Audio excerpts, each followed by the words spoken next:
इन अनंतो अनंत ब्रह्मांड में, इन सृष्टि में ईश्वर का स्थान कहाँ है? भगवान किस आयाम में रहते हैं? तो सबसे पहले समझते हैं कि आयाम क्या है। किसी भी वस्तु की स्थिति को हम किन किन तरीकों से दर्शा सकते हैं, यह आयाम कहलाता है। जैसे किसी भी वस्तु की स्थिति को दर्शाने के लिए हम उसकी लंबाई, चौड़ाई, ऊंचाई, इनको भी आयाम कहते हैं कि उसकी लंबाई कितनी है, ऊंचाई कितनी है, चौड़ाई कितनी है। हमारा विज्ञान पहले 4 आयामों में किसी भी वस्तु की स्थिति दर्शाने का प्रयास करता था। यानी पहले विज्ञान के पास में केवल 4 आयामों का ज्ञान था। उसके बाद 6 आयाम और आए, तो इसके चलते हमारे विज्ञान के पास में 10 आयाम हो गए। परंतु सत्य इतना ही नहीं है, ये आयाम केवल 10 ही नहीं है, आयाम तो अनंत हैं। विज्ञान केवल उन्हीं आयाम के बारे में बोल सकता है जिनको वो प्रमाणित कर सकता है। 4 आयाम मतलब लंबाई, चौड़ाई, ऊंचाई और समय। जैसे हम समय को केवल एक ही दिशा में देख पाते हैं, आगे चलता हुआ, तो विज्ञान ने समय को केवल एक ही आयाम माना है। परंतु हमारा विज्ञान समय के बारे में एक चीज नहीं जान पाया है कि समय केवल एक ही आयाम नहीं है। असल में समय आगे भी चल सकता है और पीछे भी चल सकता है।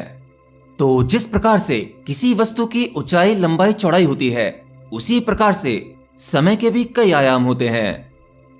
और जब विज्ञान क्वांटम थ्योरी में घुसा और उसको जाना, तब उसे पता लगा कि आयाम और हो सकते हैं, समय के भी कुछ आयाम हो सकते हैं। मतलब समय में पीछे भी जाया जा सकता है। जैसे हमारे ब्रह्मांड में ऐसे भी आयाम हैं। मान लीजिए हमारी इस पृथ्वी पर जो भी वस्तु है या आप हैं, ठीक इसी प्रकार की स्थिति ब्रह्मांड में कहीं दूसरे आयाम में भी होगी। यानी आप जैसा व्यक्ति भी वहां मौजूद होगा। और विज्ञान इसे पैरेलल यूनिवर्स या मल्टीवर्स कहता है। हालांकि इस बात पर यकीन करना थोड़ा सा मुश्किल है कि आप जैसा ही व्यक्ति, सेम आपकी तरह दिखने वाला, बिल्कुल उसी स्थिति में, जिस स्थिति में आप यहां हो, वैसा ही व्यक्ति किसी और यूनिवर्स में होगा। तो इसे हम व्यक्ति का दूसरा आयाम कहते हैं। तो समय का आगे जाना, पीछे जाना और उसी समय के दौरान एक ही व्यक्ति की किसी दूसरे ब्रह्मांड में सेम आइडेंटिटी होना, यह भी व्यक्ति का 6ठा, 7वां, 8वां, 9वां या 10वां आयाम कहलाता है। और यह बात व्यक्ति तक ही सीमित नहीं है। ठीक एक यूनिवर्स जैसा दूसरा यूनिवर्स होता है। तो मतलब इसी प्रकार से अनंतों यूनिवर्स सेम होंगे, क्योंकि ये यूनिवर्स यूं ही रुका हुआ नहीं है। इस यूनिवर्स का अनंत फैलाव है, जिसको विज्ञान तो क्या, योग भी पूर्णतः नहीं जान सकता। एक मनुष्य केवल 4 आयाम के बारे में सोच सकता है, और अगर व्यक्ति बहुत गहरा उतर जाए तो वह ज्यादा से ज्यादा 10 आयामों के बारे में सोच सकता है। और 10वें आयाम के बाद मनुष्य की चेतना या कहूं उसकी क्षमता हार मान जाती है। हर चीज की एक लिमिट होती है, इसी प्रकार से मनुष्य की भी एक लिमिट है। वह एक दायरे तक ही जा सकता है, उसके आगे उसे जाने की परमिशन नहीं है। तो आपके जो विचार हैं, जो आपके भाव हैं, आपकी कल्पनाएं हैं, आपको जो भी अनुभव होते हैं, मतलब जो व्यक्ति ध्यान करता है, गहरी से गहरी साधना में उतरता है, उस साधना या कहूं ध्यान के दौरान उसे जो भी अनुभव होते हैं, अब वो चाहे अनुभव कितना भी विशेष, कितना भी खास क्यों ना हो, वो सभी अनुभव इन्हीं 10 ही आयामों में सिमट कर रह जाते हैं। आप ध्यान की गहरी से गहरी अवस्था में भी 10वें आयाम के पार नहीं जा सकते। गहरे ध्यान के समय में एक अवस्था ऐसी आती है जिसे हम नो माइंड की अवस्था कहते हैं, निर्विचार की अवस्था, जहां पर ना तो आपके कोई विचार होता है, न शरीर, न मन होता है, और ना ही समय होता है। आप इस अवस्था में जाकर वापस आने के बाद ही व्यक्ति के इन 10 आयामों के बारे में जान सकते हैं, इसके बारे में सोच सकते हैं। तो मतलब साफ है, आप ध्यान की कितनी ही गहरी अवस्था में ही क्यों ना उतर जाएं, परंतु आप 10th डायमेंशन के पार नहीं जा सकते।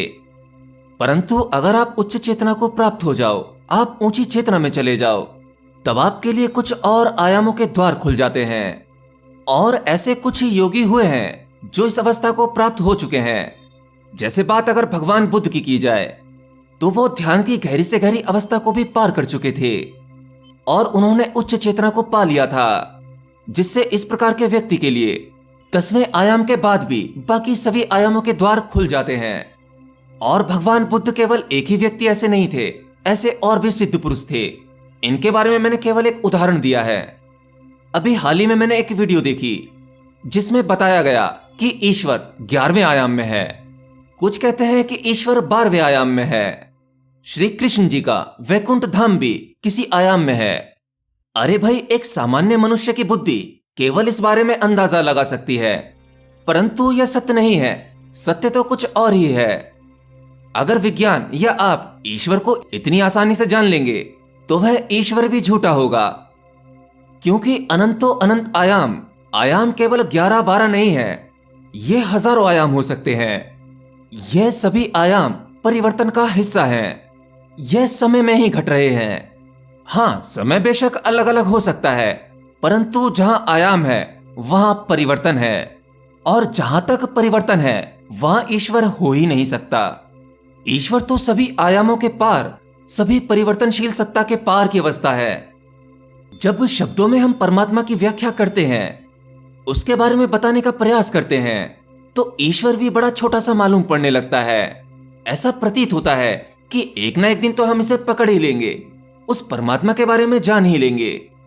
इसीलिए लाखों करोड़ों में कोई विरला उस ईश्वर के बारे में थोड़ा बहुत जान पाता है, तो वो भी केवल यही कह पाता है कि उसे शब्दों में नहीं कहा जा सकता। शब्द तो नकली हैं, झूठे हैं, भाषा है। भाषा बदली जा सकती है, भाषा में भी परिवर्तन होते हैं। तो ईश्वर को ना तो बुद्धि और ना मन से जाना जा सकता, शब्दों में कहना तो बहुत दूर की बात है। तो वह परम ऊर्जा यानी ईश्वर इन सभी आयामों के पार की अवस्था है। अरे भाई, अगर आप 4 आयामों के बारे में जान पाए हैं, तो आप 5वें आयाम के बारे में सोचते ही आपका दिमाग काम नहीं करता। आपको बिलीव नहीं होता कि भला यह कैसे संभव हो सकता है।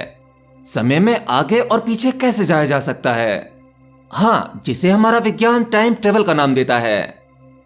देखिए, टाइम ट्रेवल जैसी चीज कोई कल्पना नहीं है, असल में यह सत्य है।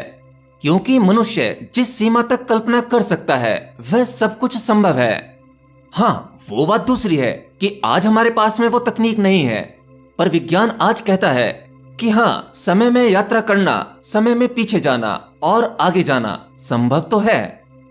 आज जो भी तारीख है, इस तारीख से 500 साल पीछे भी जाकर देखा जा सकता है, और 500 साल या कहूं उससे भी ज्यादा आगे भी जाकर देखा जा सकता है। और ये क्षमता 4थे आयाम के बाद ही मिल जाती है।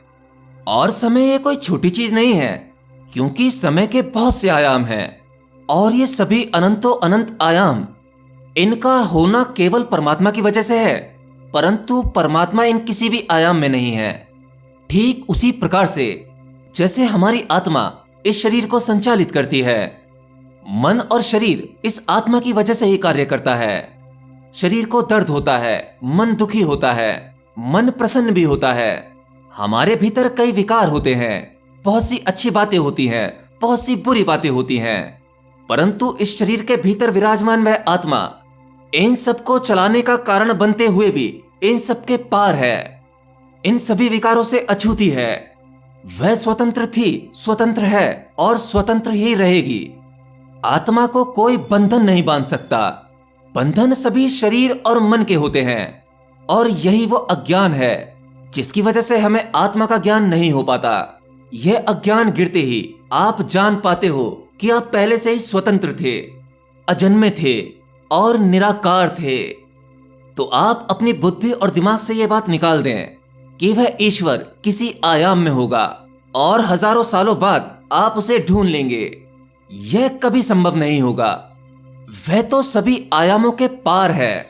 पूरी सृष्टि, अनंतो अनंत ब्रह्मांड उसकी वजह से है, परंतु वह उसमें नहीं है।